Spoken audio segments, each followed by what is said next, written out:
What's up, guys? So this is your professor, Alan.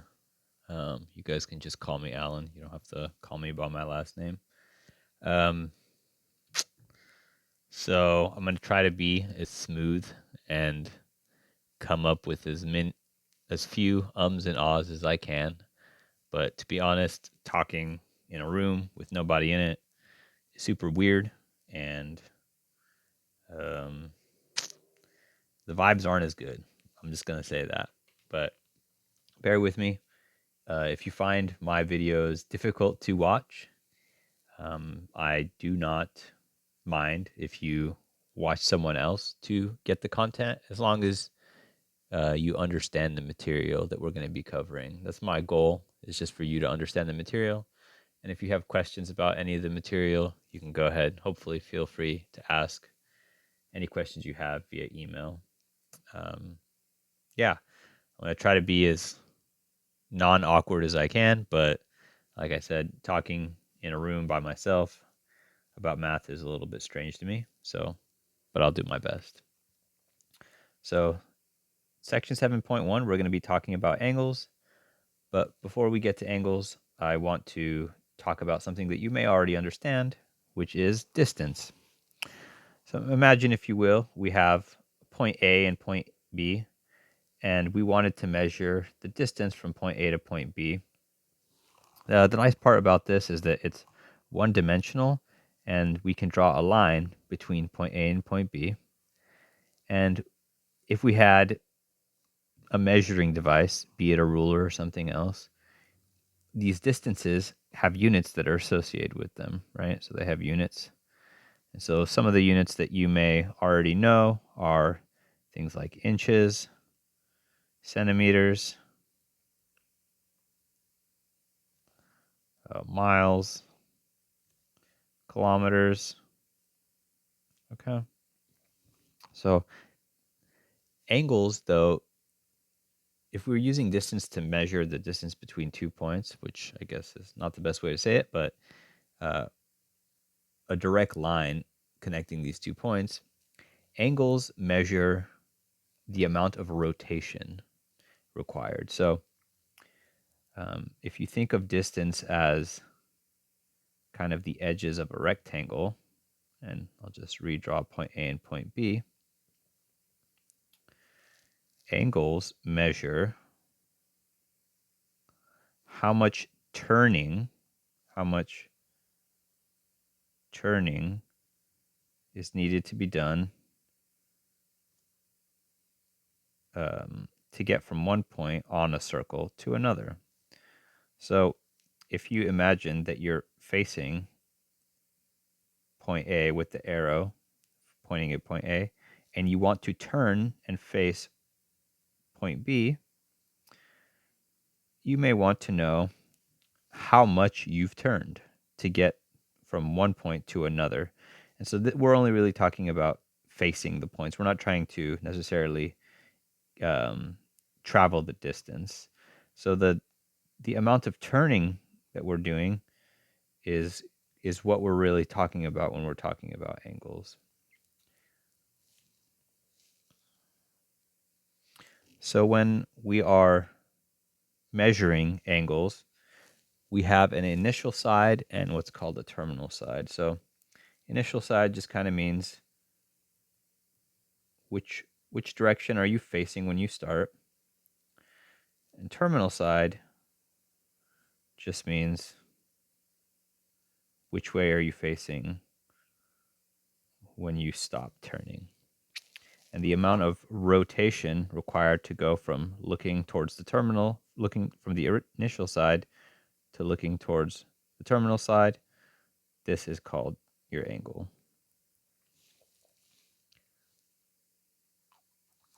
Now,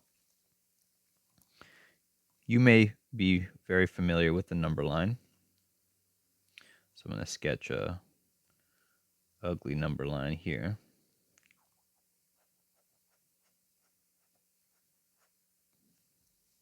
When we talk about the number line, if we start at 0, right, so imagine this is our start here,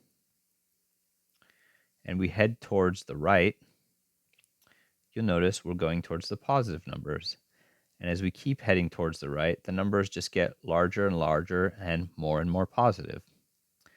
If we head towards the left, the numbers are negative, and as we continue heading more and more left, the numbers get more and more negative. However, on a circle, so imagine this is our initial side. If we rotate counterclockwise, so against the direction that the clock normally goes, so counterclockwise,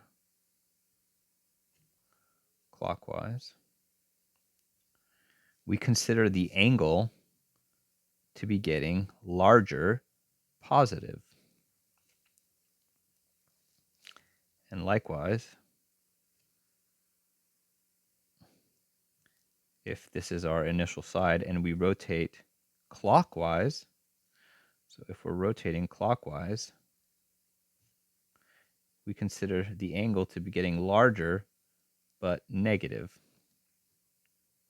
From geometry, we may have learned that this angle, signified by this little square in the corner, we call this a right angle.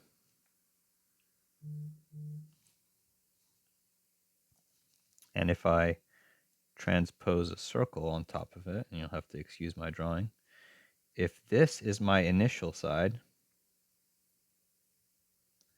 and I rotate counterclockwise and make this my terminal side, let me erase that.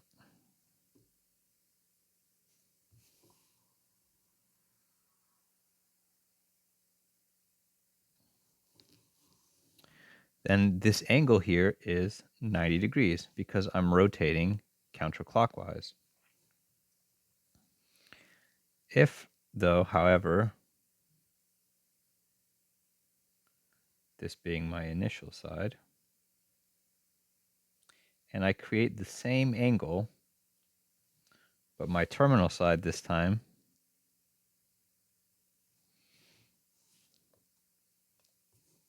is pointing down, that means I had to rotate clockwise. And so this angle would be negative 90 degrees.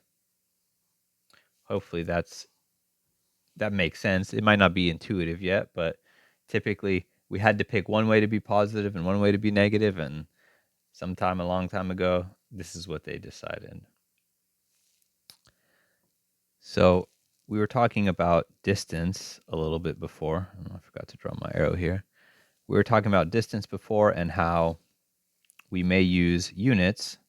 So for distance, we may have units like inches, and feet, and miles for our imperial system, but for the metric, we may have centimeters, meters, and kilometers. And if someone were to tell you that they were 50 inches tall, and you wanted to make sense of that because you're used to hearing people tell you their height in feet and inches, you may want to convert the inches into some number of feet. Okay. Well, if you want to see how to do this, I'll do it really quickly. But the idea here is that you need to cancel units. And if we had 50 inches and we wanted to go to feet, we'd need a conversion to go from inches to feet. And luckily, we know that 12 inches, well, that is not the word inches. Let me undo that.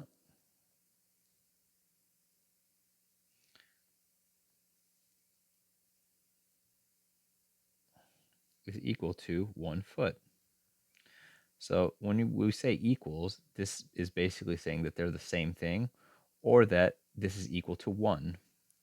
So I'd be able to put 12 inches on the bottom of the fraction and 1 foot on the top of the fraction. And the reason I want to do that is now because the inches unit cancels, And so I have 50 feet over 12. So 50 over 12 feet. And if I wanted to make sense of that, I'd need to divide. And you could enter this into your calculator if you wanted a decimal approximation. But I know that is because 12 times 4. Actually, I'm going to do this the long way because I figure some of you may appreciate seeing how to do this division. So I'll do this on the side. If you already know how to do this, you can feel free to skip ahead. So if I want to figure out a decimal approximation or some sort of fraction, what I need to do is take 50 and divide it by 12. So if it's been a while since you've seen long division before, I'm just going to go ahead and do it here. But like I said, if this is review for you, you can go ahead and skip it. So we want to divide 12 into 50. Unfortunately, 12 doesn't go into 5, so we have to figure out how many times 12 goes into 50. So 12 times 1 is 12, 12 times 2 is 24, 12 times 3 is 36, 12 times 4 is 48, 12 times 5 is 60, so that's too big. So we'll want to use 4. So 12 times 4, that gives us 48. We subtract these, we have 2. 12 doesn't go into 2, so you could write 4 remainder 2, but if we want to write this as a fraction, it'd be 4 with 2 over the divisor, which is 12. And then we can simplify that as 4 and 2 is 2 times 1. I guess I'll just write it here. 6 is 2 times 12 is 2 times 6. We can cancel the 2's, and so we get 4 and 1/6. So that's 4 and 1/6 foot. So 4 feet and let's see. Let's see. Let me erase that. 4 and 1/6 feet. And if you want to see the decimal approximation, you would just have to divide 6 into 1. Well, 6 doesn't go into 1, so we need to put a decimal, put a 0. 6 goes into 10 one time, 6, 4. 6 doesn't go into 4, so we need to bring another 0 down. Goes in 6 times, and let's not forget our decimal. So 6 times 6, 36. So I'm just going to write this here, 40, 36. And so you see a 4 keeps coming back, and so we're going to keep getting this infinite loop of 4s constantly coming down. So this is just going to end up being 1.66 forever. So this is 4 and 4.166 continuing forever feet. Okay, so I did all that, one to show a quick review of long division, another to show you how to cancel units, which some of you may use in chemistry, but also just to get you the idea that when we work with distance, we may need to convert units. We'll also want to be able to convert units in angles as well. Luckily, since we only have to worry about 2 different types of units, it'll be pretty simple. So the two units, so units for angles, that we're going to worry about in this course are going to be degrees and radians. Okay, so some of you may be familiar with degrees. We talked about the 90-degree angle a second ago. And some of you may also have heard of radians, but you may be also confused as to what a radian is. So what is a radian? Well, remember that it didn't really matter how big the circle was when we were drawing the degrees. And what I mean by that is we are looking at an initial side and then a terminal side. We're only really focused on what is the angle, right? What is the angle for how much we're turning? We're not really focused on how big the circle is, because no matter how big the circle is, the amount you turn is always going to be the same. So whatever radians ends up being, the same type of logic has to apply. And so if you remember from geometry that the circumference of a circle, the formula they gave for this was C is equal to 2 pi r. And if this formula was confusing to you when you first learned it, and you've just kind of accepted and memorized it by now, what I want you to remember is that pi is just a number. It's a weird number, but it's just a number. So if we wanted to be super loose with our terms, well, some of you know that pi is 3.1417, blah, blah, blah, blah, blah. It goes on forever. But so this number is really close to 4. So if we, sorry, not close to 4, close to 3, excuse me, we could replace the pi with a number we like better, such as 3. And so if we remember, we're being loose with our terms here, this would 2 times 3 would come out to 6r. So what is this telling us? What is the circumference of a circle formula telling us? It's telling us that the distance, so if this was the start, the distance that we would need to travel to go from here all the way around the circle to get back to our start is about 6 times longer than the radius. So what I want you to imagine is if you had scissors and if you could cut the circle here and lay it out flat, you'd have something that looks sort of like that. And so if we just imagine, this isn't going to be exact because I'm not a machine, but if you imagine that this is the circle cut and laid flat, then our radius, and what is our radius for those of us who may not remember? The radius is the distance from the center of the circle to the edge. And because a circle is a perfect shape, the distance from the middle to any edge is always going to be the same. So whether I go at an angle or if I go straight across, the distance here and here are exactly the same. Okay. And what it's telling you, what this formula, this 2 pi r, or our simple version, the 6r, is saying that however long the distance from the center to the edges, the distance around the entire circle is about 6 times as big. So if we imagine this green line as being the distance around the entire circle, and let me actually change the colors here so it matches up with my picture a little better. If I imagine the red line as being the circle once cut, then the radius should be something about this long.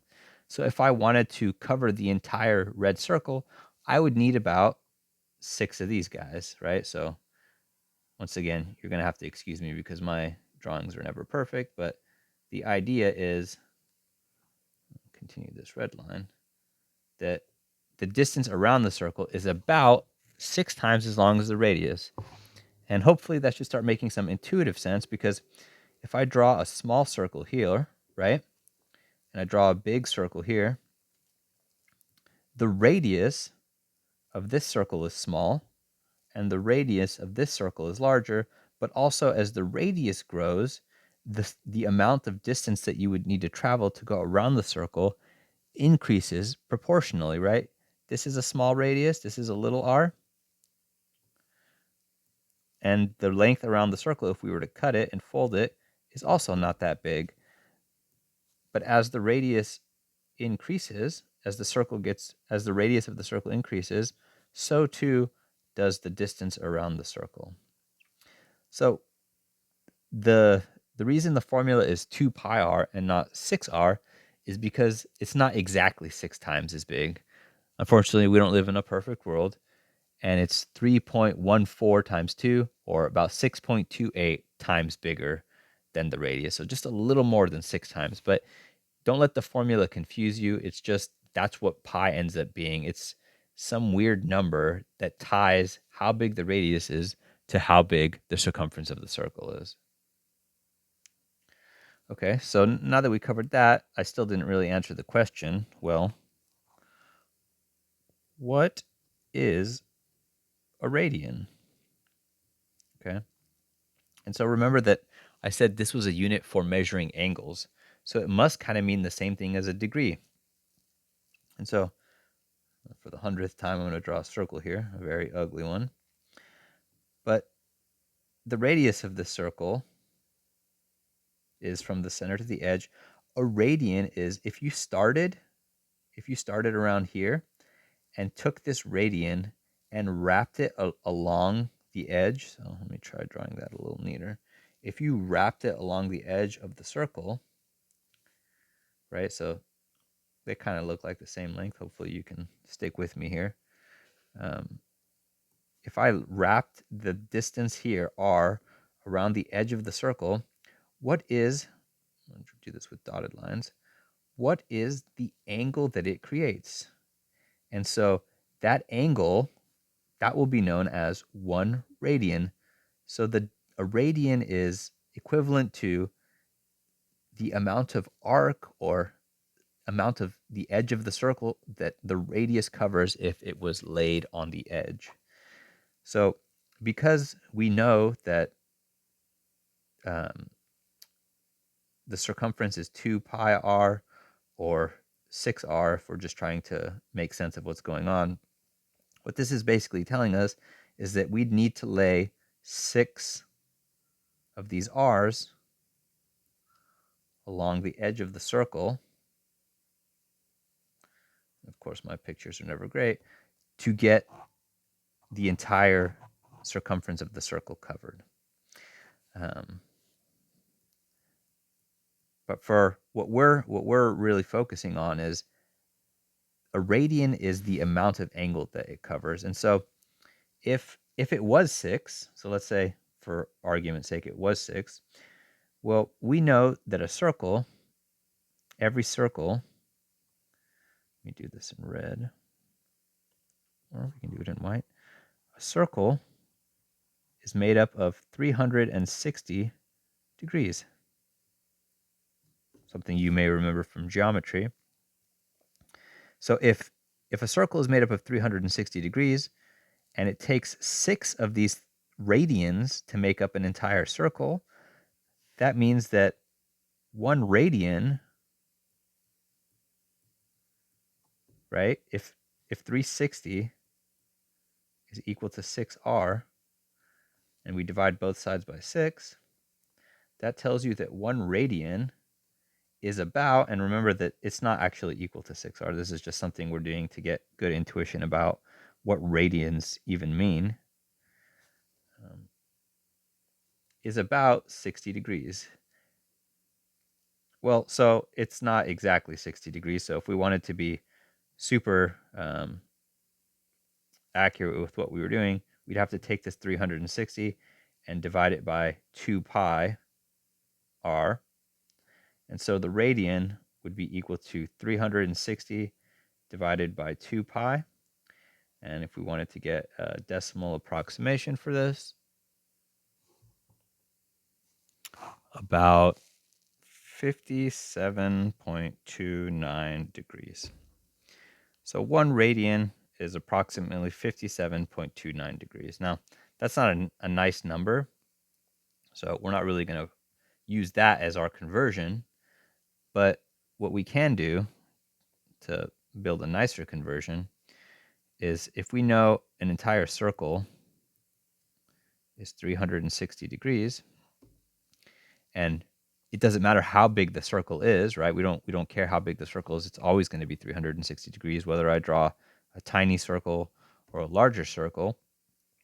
And the circumference of a circle is equal to 2 pi r. Why don't I let r, the radius of my circle, just be equal to 1, right? So what I'm saying is I want this radius to be equal to 1. And so if that's true, then I have my circumference is equal to 2 pi. Right? So basically what we're saying is a circle in degrees, so we'll say degrees, that's equal to 360 degrees. And in radians, it's called 2 pi. So 360 degrees to go around the circle once, or 2 pi radians. And what you can also see is both 360 and 2 pi are even numbers. So this is an entire circle, right? So if we started here and we made a circle, the entire circle is 360 degrees. But since this is an even number, what we can also say is that half of a circle, or a semicircle, right? Half of a circle must be 180 degrees. I'm just doing this math in my head. 360 divided by 2 is 180, and 2 pi divided by 2 is just pi. And so here's a simpler version of this conversion. 360 degrees is 2 pi, but also 180 degrees is just pi.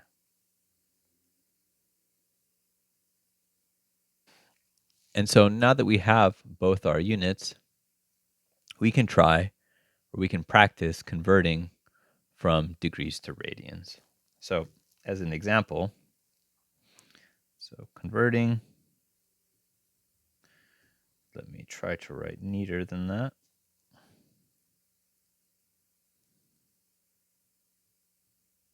Converting from degrees to radians. My spelling is not on point today.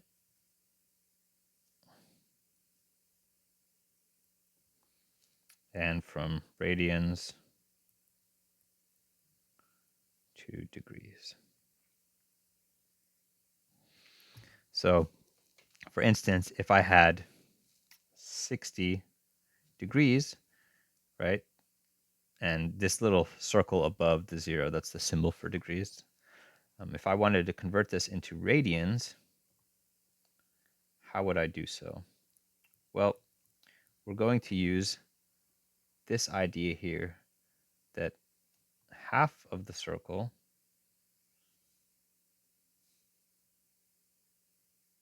a semicircle is equivalently 180 degrees, or pi radians. So since we have 60 degrees here, we want to get rid of the degrees. So anytime in mathematics when we want to cancel something, we need something on the top of the denominator to match something on the bottom of the denominator being multiplied. So we're going to multiply this to our 180 degrees. And because 180 degrees is equal to pi, this fraction right here, this is just a big 1, because 180 degrees is pi radians. Likewise, if I flip this fraction over and wrote 180 degrees over pi, this fraction is also equivalently 1. But you'll notice I'm going to use the 1 on the left, the star, because this way my degrees will cancel because I have 1 on the bottom and 1 on the top. If I use the 1 with the happy face instead, what I would have is degrees on top. So let's undo that. If I was to use the 1 with the happy face, that's not a happy face. I would have the degrees being multiplied to the degrees here, and they wouldn't cancel at all. And I would end up with degrees squared, which doesn't mean anything to any of us. So that's why I'm going to use the box that has the star on it. So I'm going to do the work for it a little below here. So I have the 60 degrees over 1 times the pi over 180. And I'm doing this so that the degrees cancel. So now the units cancel. And I just have 60 pi over 180. Okay, and so some of you may notice that this fraction is not simplified, so we'd want to simplify it. One thing that we can do is we can get rid of the zeros, because that's dividing the top and bottom by 10, so I can cancel the zeros, which would give me 6 pi over 18. And we can continue to simplify this further, one, because they're both even numbers, right? Anything that ends in 0, 2, 4, 6, or 8 is even, but also because 18 is a multiple of 6. So 6 times 1 is 6, and times pi, because we have the pi up there. And 18 is 6 times 3. So because we have multiplication on the top and bottom of fractions, we can cancel the 6. And this leaves us with 1 pi over 3. Or you could just equivalently say pi over 3. So 60 degrees is how many radians? Well, we just figured this out by doing the algebra below. That is equal to pi over 3 radians. So luckily, radians is a measureless unit, so we don't have to necessarily write radians. If there's no units, we assume it's radians. But if you're ending in degrees, you need to write degrees. Okay? So let's do it the opposite way, and let's go from radians to degrees. So let's say we have 2 pi over 3 radians, and I want to figure out how many degrees that's equal to. Well, I either need to use the star or the happy face, one of those two boxes. And so because I'm going from radians to degrees, what I'm looking for is the degrees to end up on top. Okay, so I'm going to start with the 2 pi over 3, and I want to multiply to either the happy face or the star, but I want the degrees to end up on top, because if they end up on bottom, that means I'm dividing by degrees, and that doesn't really mean anything. So what I'm going to do is put the pi on bottom now, and put the 180 degrees on top. And in this case, we'll have 2 times pi times 180. So 2 times pi times 180. And this has the unit degrees. And on the bottom, I just have 3 times pi. And what you'll notice here is that we're multiplying again, but we have a pi on the top and bottom, so we can cancel that out. And so we get 2 times 180, which is 360 degrees, over 3. And we would need to divide 360 divided by 3, which will give us 120 degrees. So 2 pi over 3 radians, or 2/3 pi radians, is equal to 120 degrees. What I just want to say is that we didn't put the pi on the bottom here just because there was a pi on top over there. It just so happens to work that way. But the real goal is when we're going from radians to degrees, we want the degrees to end up on top. So anytime you're going from radians to degrees, you're going to use the happy face. That's the degrees, the radians to degrees. And then if you're going, like in our first example, we went from degrees to radians, you're going to use this conversion factor. And I don't want you to necessarily memorize it. I want you to understand that if we're going from degrees to radians, we're trying to get rid of the degrees. So we already have degrees on top. We want to put degrees on bottom so that the units cancel. And likewise, if I'm starting with radians, I don't have degrees, so I want to put degrees on top so that I end up in degrees. Hopefully that makes sense. What I'd like you guys to do as a bit of practice, and you'll see this in the book, I'll try to draw as nice of a circle as I can here. There are some common angles that we're going to want to know, that we're going to want to get familiar with. When we're talking about angles in general, we think of our initial starting point, kind of like how I've been drawing it, is here. So this is essentially the 0 on the number line for a circle, and we call this 0 degrees. And okay, you may be familiar now with what a right angle should give us, right? So this is 90 degrees. We know that half a circle is about 180 degrees. Not about, it's exactly 180 degrees. And if we take 180 and do another right angle going this way, we'll end up down here at about 270 degrees. Okay, so we're getting somewhere here. Now, if we want the halfway point between 0 and 90, this kind of seems like something that might be important. Okay, and half of 90 is 45 degrees. Okay, well, let's find the half between 90 and 180. Well, that's going to be 90 plus 45, right? Because if it was 45 from here to here, it must be 45 from here to here because that was the halfway point. So 90 plus 145 is 135 degrees. And so I'm going to leave these ones for you guys to fill out for the 45s. But luckily, not only does 90 break up nicely in halves, but it also breaks up nicely in thirds. So if I break 90 into thirds, 90 divided by 3 is 30 degrees, right? So 0 plus 30 is 30.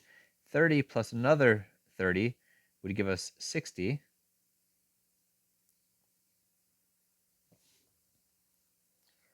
And then finally, 60 plus 30 gets us to 90, which is that right angle.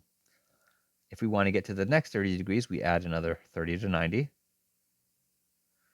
So this is 120 degrees. And if we add another 120, let me make that 0 not look like a 6.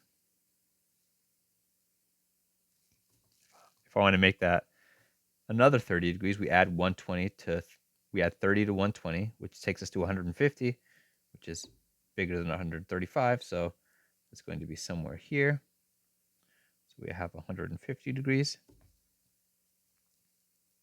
And then finally we add 30 again, and we'll get to 180 degrees. And then once again, I'm going to leave these last strands for you to finish off.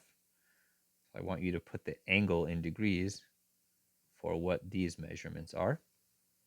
And what I'd like you to do is, once you do that, is to take this circle and change every single one of these angles to degrees.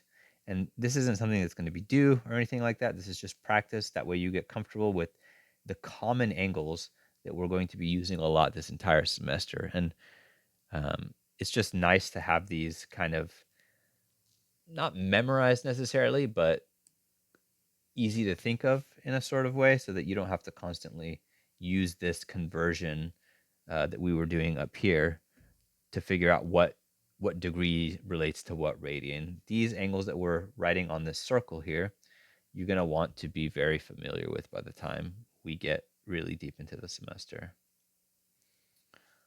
Okay, the next thing I want to cover is finding coterminal angles.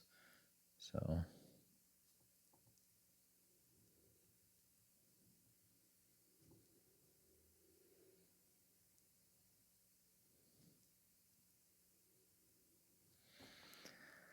all right, so we know on the number line,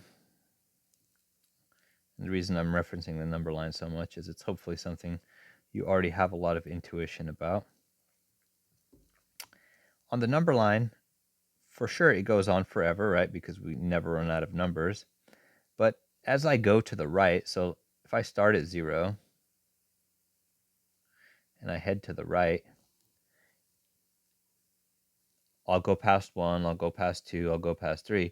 But am I ever going to get to the negatives once I start heading to the right? No, right? And likewise, if I head to the left, sure, I'll go on forever. I'll head towards negative infinity, but I'll never get to a positive number if I just go left. Cool. More so, I won't ever end up back at 3 once. If I was heading to the right and I passed 3, right, and I kept going, I'm never going to end up back at 3 again. I'm never going to touch this part of the number line. Okay, now for angles though, for circles, that same logic does not apply. So what do I mean by that? Well, we said that 0 degrees was here on this initial side of our circle, and this is kind of going to be what we stick with for 0. And if I were to go in the counterclockwise direction, remember this is the positive direction, and I were to continue to rotate my terminal angle and stop here, well, this would be 0 degrees or 360 degrees, right? So if I start here and I don't move at all, well, my angle is 0 degrees because I haven't really rotated at all. But if I start and I make an entire circle and I stop where I started, well, I'm technically stopping in the same place, but my angle has changed, right? It's 360 degrees now. And likewise, if I were to do it again, my angle now is 720 degrees. Okay, well, we also said,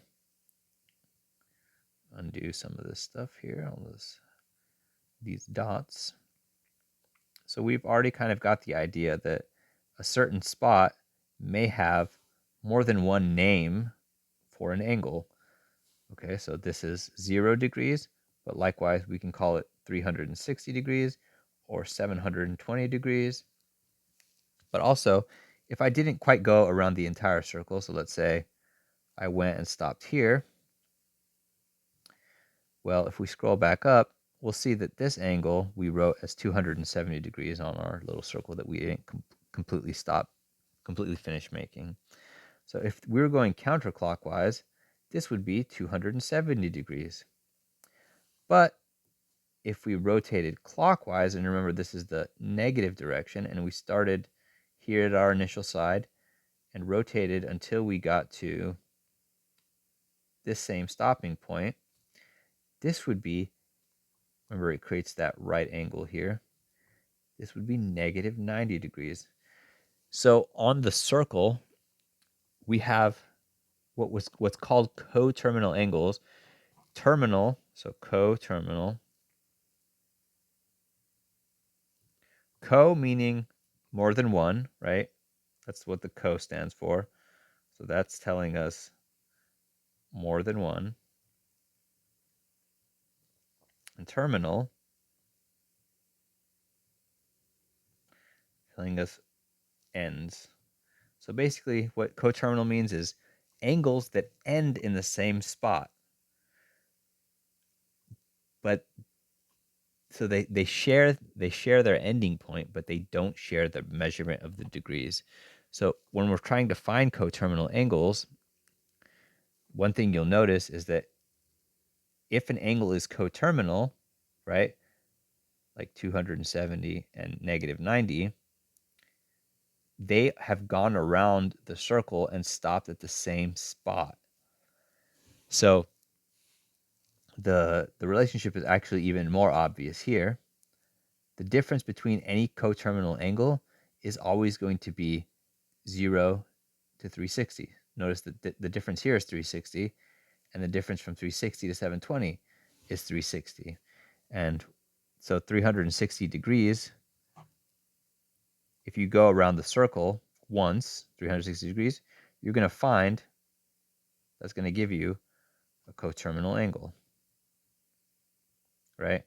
If I'm anywhere on the unit circle, on the circle here, so let's say I'm at the star, and I go around one time, I'm going to end up back at the star. That should make sense. And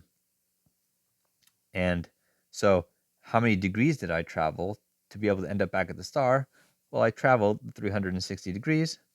And because we need to not only be familiar with degrees, but also with radians, that means traveling 2 pi radians will also net us a coterminal angle.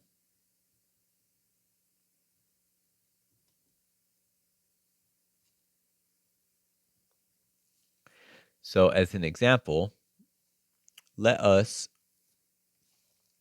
say that we have the degree 80 degrees. Okay, so let's say we have the 80 degrees.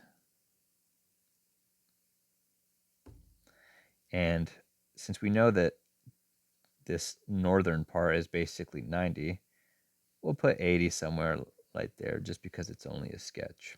So this 80 degree kind of looks something like that.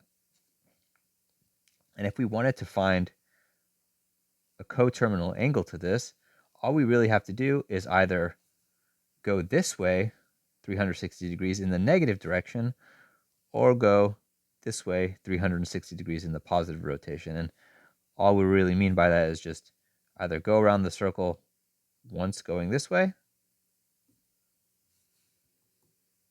or go around the circle once going this way. Okay, so if we have 80 degrees and we want to go in the positive direction, so going this way, which remember counterclockwise is positive, we would just take that 80 degrees and add 360 degrees to it, and we'd end up with 440 degrees. So an angle that's coterminal to 80 degrees is 440 degrees. Likewise, if we wanted to go in the negative direction or clockwise, rather than adding 360 to it, we're going to subtract 360 from it or add a negative angle. So what this will look like is 80 degrees plus negative 360 degrees, which you could just look at as 80 degrees minus 360 degrees. And that's going to give us negative 280 degrees. So yet another coterminal angle for this time traveling in this direction, is going to be negative 280 degrees. And so you're probably seeing that there's infinitely many coterminal angles. It's just something that we need to be aware of, that just because we end up in the same spot on the circle doesn't mean the angle is the same, because how many times you've gone around the circle matters. So in some of the problems, you may be asked to find a coterminal angle that meets some sort of requirement. So for instance, if they gave you the angle 540 and they said find a coterminal angle, find a coterminal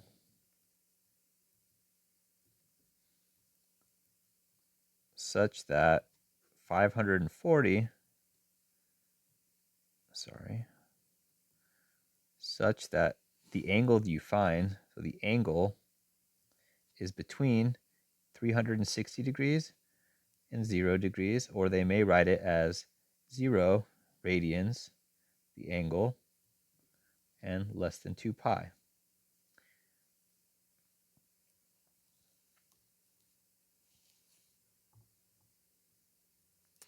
And if you're trying to do this, the question you have to ask yourself first, is this 540 degrees? Is it too far? Has it gone too many times around the circle? Right? Because remember, this is 0. Is 540 degrees too many times around the circle, or have we gone not enough?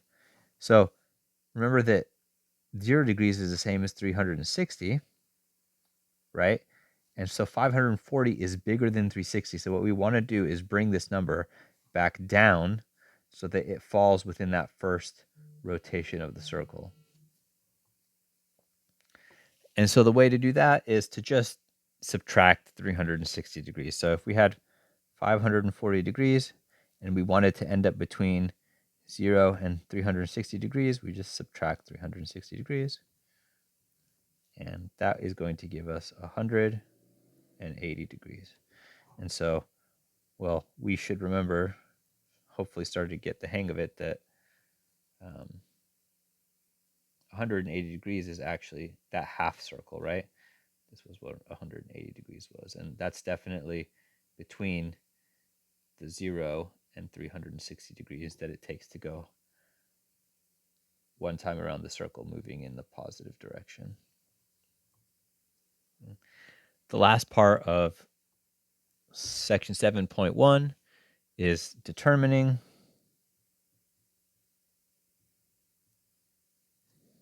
the length of an arc. Okay. So what does this mean? Well, assume we knew, draw a circle here. Let's try that again. So assume we knew that the radius of this circle was 500 miles. Okay, so this may be a planet or a moon, something like that. And we know the radius is 500 miles. What if we wanted to know how much distance would we need to cover if we started on one end and finished on the other side of the planet or the moon or whatever you want to call it. We want to know what is the distance that we need to cover from here to here. Okay, well, one of the things you may recall is that we know that the circumference of a circle, any circle, is equal to 2 pi r. And since we're looking for half of this circle, you may be this may come as intuitive to you, but if we're looking for, if C is the entire circle and we're only looking for half of it, what you could do is just say, well, what they're really looking for is just half of C, right? I'm just looking for half of it. So what I could do to find the answer to this problem is just divide both of these sides by 2. So if I did that, if I divide the left side by 2 and divide the right side by 2, that's exactly the distance that I've drawn here. So C over 2, well, the 2's would cancel, and I would get pi over r. And if I know what r is, right? If I know what r is, then I can just plug in the r here, and I get pi times 500. And so the distance is 500 pi, or just about 1,570 miles. So just remember that r was given to us in miles, and I probably should have written the units down here, so I'll do that. Give myself a little room.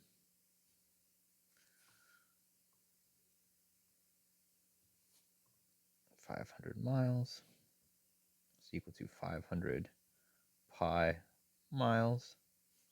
And so about 1,570 miles.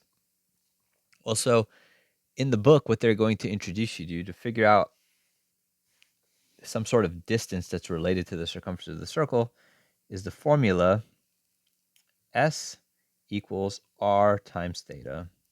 And so what is S? Well, this is called arc length.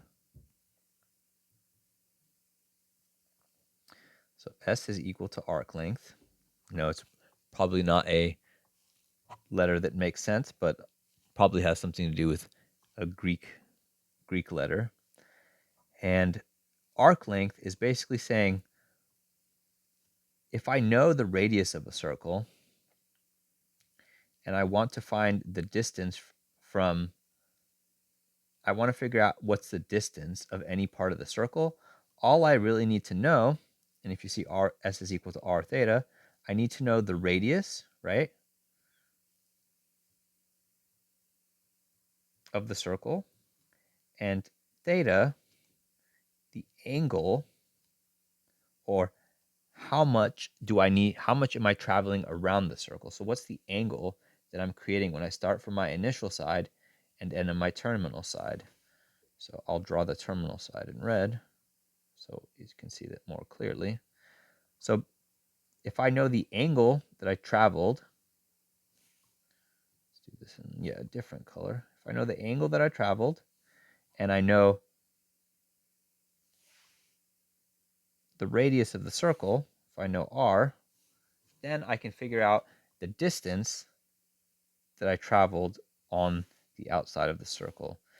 So this is a way that you'd be able to figure out how much distance you've traveled from going from one side of the earth to another. But actually, this is the same formula. This S equals R times theta is the same as the circumference of a circle. Because what you'll notice is the circumference of a circle, this is the entire thing, the arc length of the entire circle.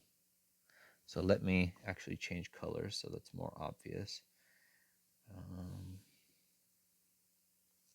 So what I'm telling you is that these two formulas are exactly the same. Maybe you're seeing it now.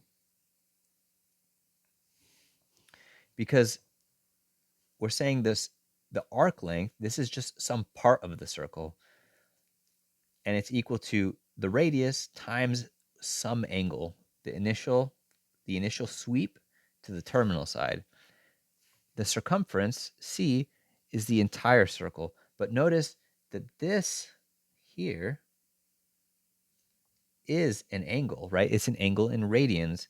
So if we wanted to create the formula for circumference with this, with the arc length, we would just need to say that theta, the angle, is equal to 2 pi. And so if we replace theta with 2 pi, then we get S is equal to 2 pi r. And you'll notice that that is exactly the same formula for the circle. So it's not really anything too crazy, but the arc length is essentially just telling you that if you know how far you've rotated and you know the radius of the circle, then you can figure out how far you traveled on the outside edge of the circle. Now,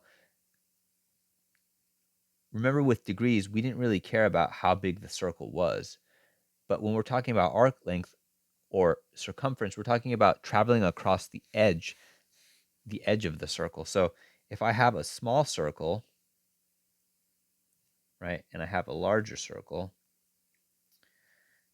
the angle, right, of this 90 degree is exactly the same. This is both 90 degrees here and here, or pi over 2 in radians. The angle is the same, but if I traveled from this side of the planet to that side of the planet, and I did the same thing over here, which one will I have covered more distance in, right? Which one would have taken me longer to travel if I was walking the same speed? Well, definitely the larger circle, because the distance that I would need to cover if I was standing on the edge of the planet, it would take me longer because this distance laid flat is going to be longer than the distance to cover half the circle for this smaller circle. And so if we go back to our original problem, now without using circumference and using our formula, S is equal to R times theta, and I'm trying to figure out half of the circle, well, I don't even have to worry about S anymore. I just need to figure out what the radius is, which I already have, 500 miles. And then I have to figure out the degrees, or theta. Theta is going to be the Greek letter that we use a lot for angle in this course. Sometimes we'll use x, but when you see theta, think degrees or radians. And when we're doing word problems, most of the time we're going to be wanting to use radians. So I know most of you are probably more comfortable with degrees, but please get used to using radians as soon as you can. It'll take some time for sure, but I think hopefully as you get more comfortable converting between them, you'll figure what the equivalent for 90 degrees is, for what 360 degrees is in radians, for what 180 degrees is in radians, and eventually it'll be second nature to you. And so this theta needs to be an angle. So you could use 180 degrees, right? Because we're traveling just half the planet. So our initial side, like I said, I can use a different color for that again. Just use red. So our initial side would be here, this white line, and would be rotating this way to get to our terminal side. And we know that half of a circle is 180 degrees. But to be able to figure this out, multiplying 180 times 500 miles, you'll notice that if we plug this in here, 180 degrees, we can multiply the 500 and 180, but because we have both miles and degrees, this number, whatever it ends up being, is going to have the unit mile degrees. Okay, and I've never heard of a mile degree. I'm not saying that there's no use for it, but I certainly would not call the unit mile degree common at all. So to make it more intuitive, if you were trying to tell me what was the distance I traveled and you said mile degree, I wouldn't know what the heck you were talking about. So rather than using 180 degrees and mixing up two different units, the beauty of radians is that they don't have any units. So we can just use the equivalent radian, which is just pi radians. And we don't even have to write radians because it's a degreeless unit. It's a unitless measure. So we put pi here. And now you'll see that we're going to get the same solution that we did on the right side, which is 500 pi miles. And remember, pi is just like a number. It's kind of close to 3. So this is basically, if we replace it with 3, just to make our math easy, we can do that here. 500 times 3 miles. This is just about 1,500 miles if I wanted to be super roundy, let's say, for lack of a better term. And you can see that this number here is pretty close to here when we just used half of the circumference. So I know this video is probably a little longer than you'd like. If you guys would like me to break up the videos into smaller chunks, just let me know via email or yeah. If you guys have any questions, feel free to reach out. Hopefully there weren't too many ums and ahs and pauses in this lecture, but you should have basically everything you need to handle the first homework assignment.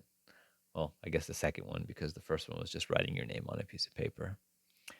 All right, so I will write the homework down, what problems we're gonna be requested of you, and I'll put it in the assignment that shows up on Canvas.